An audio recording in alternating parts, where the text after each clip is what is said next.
প্রিয় ছাত্রছাত্রী, আজ আমি মাধ্যমিক ভৌত বিজ্ঞানের দ্বিতীয় অধ্যায় গ্যাসের আচরণ থেকে কিছু বহু বিকল্প ভিত্তিক প্রশ্নের নমুনা আলোচনা করছি।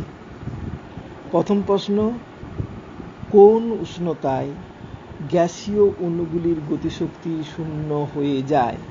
আরেকবার বলছি, কোন উষ্ণতায় গ্যাসীয় অণুগুলির গতিশক্তি শূন্য হয়ে যায়? আমরা জানি নির্দিষ্ট ভরের কোনো গ্যাসের উষ্ণতা বৃদ্ধি করলে গ্যাসের অণুগুলির বেগ বাড়ে, অর্থাৎ গতিশক্তি বৃদ্ধি পায়। যদি উষ্ণতা হ্রাস করা হয় তবে গতিশক্তি হ্রাস পাবে। পরম শূন্য উষ্ণতার সংজ্ঞা থেকে আমরা জানতে পারি -273°C উষ্ণতায় যে কোনো গ্যাসের আয়তন শূন্য হয়ে যায়, অর্থাৎ গ্যাসের অণুগুলির গতিবেগ শূন্য হয়। গতিবেগ শূন্য মানে গতিশক্তি শূন্য হয়। ঠিক, কিন্তু তোমাদের এখানে যে 4টে নমুনা দিয়ে গেছে সেখানে উত্তর আছে 0°C, 0 কেলভিন, 273 কেলভিন, -273 কেলভিন। তো আমরা জানি কি -273°C উষ্ণতায় যে কোনো গ্যাসের আয়তন শূন্য হয়ে যায়, কিন্তু এখানে -273 নেই। কিন্তু এই কেলভিন স্কেলে আমরা -273°C-কে 0K ধরা হয়, অর্থাৎ এখানে সঠিক উত্তর হবে বি, 0K। ঠিক আছে। দ্বিতীয় কোশ্চিন, নিচের কোনটি 300K এর সমান? নিচের কোনটি 300K অর্থাৎ 300 কেলভিনের সমান? আমরা কেলভিন স্কেল বড় টি দ্বারা ডিনোট করি এবং সেলসিয়াস স্কেলকে স্মল টি দ্বারা ডিনোট করি। এই বড় টি অর্থাৎ কেলভিন স্কেলের সঙ্গে সেলসিয়াস স্কেলের একটা সম্পর্ক আছে। বড় টি অর্থাৎ কেলভিন স্কেলের টেম্পারেচার বড় টি সমান 273 প্লাস সেলসিয়াস স্কেলের উষ্ণতা, অর্থাৎ capital T equal to 273 plus small tea degree Celsius. এখানে ক্যাপিটাল টি এর মান দিয়ে গেছে, capital T equal to 300K, অর্থাৎ কেলভিন স্কেলে উষ্ণতা 300K, তাহলে সেন্টিগ্রেড স্কেলে তার মান কত? Small tea degree Celsius equal to কি হবে?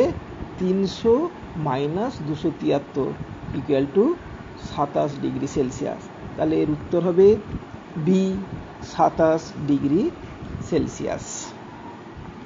3 নম্বর প্রশ্ন, স্থির উষ্ণতায় নির্দিষ্ট ভরের গ্যাসের চাপ দ্বিগুণ করলে এর আয়তন কত হবে? স্থির উষ্ণতায় নির্দিষ্ট ভরের গ্যাসের চাপ দ্বিগুণ করলে এর আয়তন কত হবে? দ্বিগুণ হবে, না অর্ধেক হবে, না 4 গুণ হবে, না 5 গুণ হবে? এর উত্তরটা কিভাবে আমরা নির্ণয় করব? তোমরা জানো স্থির উষ্ণতা মানে কি? স্থির উষ্ণতা মানে বয়েলসের সূত্রকে নির্দেশ করছে। আমরা বয়েলসের সূত্রে কি জানি? না, স্থির উষ্ণতায় নির্দিষ্ট ভরের যে কোনো গ্যাসের আয়তন গ্যাসের চাপের সঙ্গে ব্যস্তানুপাতে পরিবর্তিত হয়, অর্থাৎ P প্রপোর্শনাল টু 1/V, অর্থাৎ চাপ বাড়ালে আয়তন কমবে, চাপ বাড়ালে আয়তন কমবে, প্রপোর্শনাল হারে কমবে। অর্থাৎ চাপ যদি দ্বিগুণ বাড়ানো হয় আয়তন তাহলে দ্বিগুণ কমবে। দ্বিগুণ কমবে মানে কি? 1/2, অর্থাৎ চাপ হাফ হয়ে যাবে। তাহলে 3 নম্বর কোশ্চেনের উত্তর হবে অর্ধেক হয়ে যাবে। তারপর 4 নম্বর কোশ্চেন, বাস্তব গ্যাসগুলি প্রায় আদর্শ গ্যাসের মতো আচরণ করে কোন শর্তে? বাস্তব গ্যাসগুলি প্রায় আদর্শ গ্যাসের মতো আচরণ করে কোন কোন শর্তে? 4টে আছে অপশন। এতে আছে উচ্চ চাপে ও উচ্চ উষ্ণতায়, বিতে আছে নিম্ন চাপে ও নিম্ন উষ্ণতায়, সিতে আছে উচ্চ চাপে ও নিম্ন উষ্ণতায়, ডিতে আছে নিম্নচাপে ও উচ্চ উষ্ণতায়।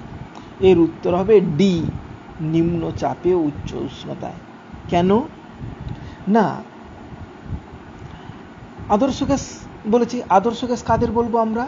না, যে সমস্ত গ্যাস সব অবস্থাতেই বয়েল ও চার্লসের সূত্র মেনে চলে তাদের আদর্শ গ্যাস বলে, কিন্তু বাস্তবে কোনো গ্যাসই তা মেনে চলে না।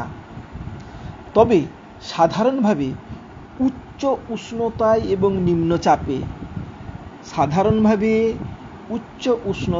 এবং নিম্নচাপে গ্যাসগুলি প্রায় আদর্শ গ্যাসের মতো আচরণ করে। তাই এটার উত্তর হবে উচ্চ উষ্ণতা নিম্নচাপ, অর্থাৎ ডি এর দাগেরটা হবে। 5 নম্বর প্রশ্ন, স্থির উষ্ণতায় আদর্শ গ্যাসের পিভি বনাম পি লেখচিত্রটি কিরকম হবে? স্থির উষ্ণতায় আদর্শ গ্যাসের পিভি বনাম পি লেখচিত্রটি কেমন হবে? 4টে অপশন আছে: পি অক্ষের সমান্তরাল, পিভি অক্ষের সমান্তরাল, সমপরাবৃত্তাকার, অধিবৃত্তাকার। এখন এই প্রশ্নের উত্তরটা জানতে হলে আমাকে বয়েলসের সূত্রের গাণিতিক রূপটা জানতে হবে। আমরা কি জানি বয়েলসের সূত্রের গাণিতিক রূপ? পিভি সমান কে, অর্থাৎ ধ্রুবক। পিভি সমান ধ্রুবক, পি এবং ভি এর গুণফল সর্বদা ধ্রুবক। যখন গ্যাসের উষ্ণতা ও ভর অপরিবর্তিত থাকে, যেহেতু পিভি ধ্রুবক, কাজেই স্থির উষ্ণতায় নির্দিষ্ট ভরের গ্যাসের পিভি এর মান গ্যাসটির বিভিন্ন চাপের নির্ণয় করে পিভিকে কোটি বরাবর এবং পিকে ভুজ বরাবর লেখচিত্র অঙ্কন করলে আমরা যে ছবিটা পাবো সেটা পি অক্ষের সমান্তরাল সরলরেখা পাওয়া যাবে। আরেকবার বলছি, পিভিকে কোটি বরাবর ধরবো, পিভিকে কোটি বরাবর আর পিকে ভুজ বরাবর যদি আমরা লেখচিত্র অঙ্কন করি, তাহলে যে লেখচিত্রটা পাবো সেটা হবে পি অক্ষের সমান্তরাল। অর্থাৎ চাপ বাড়ালে আয়তন কমবে, অর্থাৎ পি ইন্টু ভি সবসময় ধ্রুবক থাকবে। চাপ বাড়াচ্ছি, তার আয়তন কমে যাচ্ছে, কিন্তু পি এবং ভি এর গুণফল সর্বদা ধ্রুবক থাকছে। ওই জন্য পি অক্ষের সমান্তরালে আমরা একটি লেখচিত্র পাবো। এই স্লাইডে আমরা এই 5টা কোশ্চেন আলোচনা করলাম। এরপরে আরো আমি 4টা কোশ্চেন আলোচনা করছি। আমার প্রিয় ছাত্রছাত্রীরা, মাধ্যমিক ভৌত বিজ্ঞানের 2য় অধ্যায় গ্যাসের আচরণের আগের স্লাইডে আমরা 5টা কোশ্চেন আলোচনা করেছি, বহু বিকল্প ভিত্তিক প্রশ্ন। এখন আমরা 6 নম্বর প্রশ্নটি আলোচনা করব।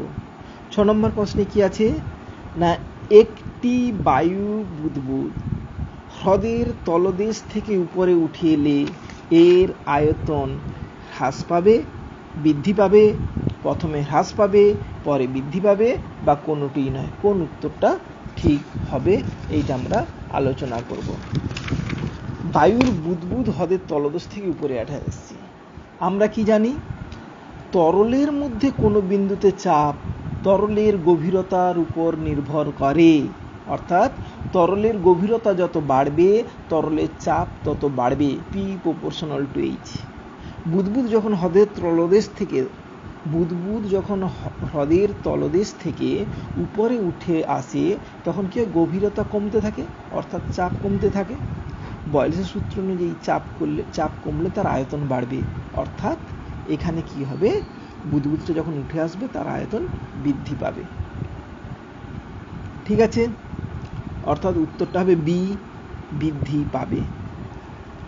7 নম্বর প্রশ্ন, খুব ভালো করে শুনবে। 7 নম্বর প্রশ্নটা একটু জটিল আছে।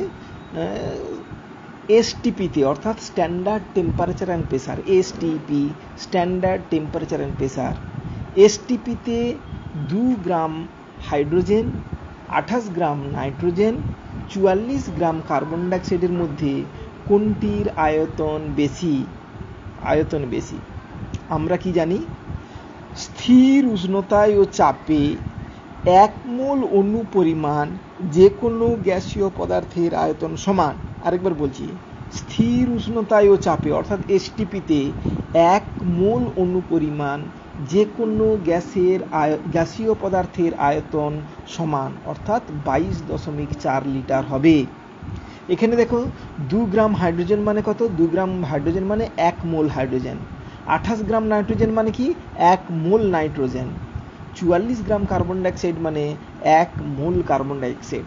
অর্থাৎ এখানে যে ভরগুলো দিয়ে গেছে প্রত্যেকটা 1 মোল হাইড্রোজেন, 1 মোল নাইট্রোজেন, 1 মোল কার্বন ডাইঅক্সাইড। তাহলে এসটিপিতে 1 মোল হাইড্রোজেনের যা আয়তন হবে, এসটিপিতে 1 মোল নাইট্রোজেনেরও তাই আয়তন হবে, এসটিপিতে 1 মোল কার্বন ডাইঅক্সাইডেরও তাই আয়তন হবে। অর্থাৎ এখানে সঠিক উত্তরটি হবে তিনটিরই আয়তন সমান। 8 নম্বর প্রশ্ন, স্থির উষ্ণতায় নির্দিষ্ট ভরের গ্যাসের চাপ বৃদ্ধি করলে তার ঘনত্ব নির্দিষ্ট থাকবে, হ্রাস পাবে, বৃদ্ধি পাবে, প্রথমে বাড়ে পরে কমে। আচ্ছা, এটা দেখো সব বই কিন্তু এই প্রশ্নটা আলোচনা করা নেই। আমরা নির্দিষ্ট ভরের চাপের সঙ্গে তার আয়তনের সম্পর্কটাই জানি, ঘনত্বের সম্পর্কটা কিন্তু কোনো কোনো বই উল্লেখ করা আছে, কোনো কোনো বই উল্লেখ করা নেই। তো এই প্রশ্নটা আমরা পাবো কি করে? আমরা যখন কোনো প্রশ্ন পাবো না, সেটা আমরা একটু রিয়েলাইজ করতে হবে, চিন্তা ভাবনা করতে হবে। কিভাবে না, আমি সোজাসুজি বলে দেব যে ঘনত্বের সঙ্গে চাপের সম্পর্কটা হবে সমানুপাতিক, অর্থাৎ চাপ বাড়লে ঘনত্ব বাড়বে। কিন্তু কি করে এলো না, আমরা বয়েলসের সূত্রে জানি পি ভ্যারিজ অ্যাজ 1/v। এই ভি সমান m/d, অর্থাৎ ঘনত্ব, আয়তন সমান ভর বাই ঘনত্ব। তাহলে এই ঘনত্বটা নিচ থেকে উপরে উঠে গেল, তাহলে চাপ প্রপোর্শনাল টু ঘনত্ব হয়ে গেল। অর্থাৎ চাপ বৃদ্ধি হয়েছে মানে ঘনত্ব বৃদ্ধি পাবে। এর উত্তরটা হবে সি এর দাগ, বৃদ্ধি পাবে। 9 নম্বর প্রশ্ন, চার্লসের সূত্রে ধ্রুবক রাশিগুলি হলো কি কি? চার্লসের সূত্রে দুটো রাশি ধ্রুবক তোমরা জানো কি কি? এখানে 4টে অপশন আছে। আমি আগে চার্লসের সূত্রটা বলি। চার্লসের সূত্রের শুরুতেই বলা আছে স্থির চাপে নির্দিষ্ট ভরের গ্যাসের আয়তন। স্থির চাপে নির্দিষ্ট ভরের গ্যাসের আয়তন, অর্থাৎ স্থির চাপ, অর্থাৎ চাপ এখানে ধ্রুবক আর নির্দিষ্ট ভর ধ্রুবক। তাহলে চার্লসের সূত্রের ধ্রুবক রাশিগুলো কি হলো? ভর আর চাপ। অর্থাৎ এখানে উত্তরটা হবে বি। আজকের মতো এখানেই শেষ করছি। তোমরা গ্যাসের আচরণ চ্যাপ্টারটা ভালো করে পড়বে। এছাড়া আরও অনেক কোশ্চেন আছে, পিভি ইকুয়াল টু এনআরটির প্রমাণ আছে, অ্যাভোগাড্রো সূত্র আছে। তোমরা ভালো করে মন দিয়ে পড়বে। Thank you.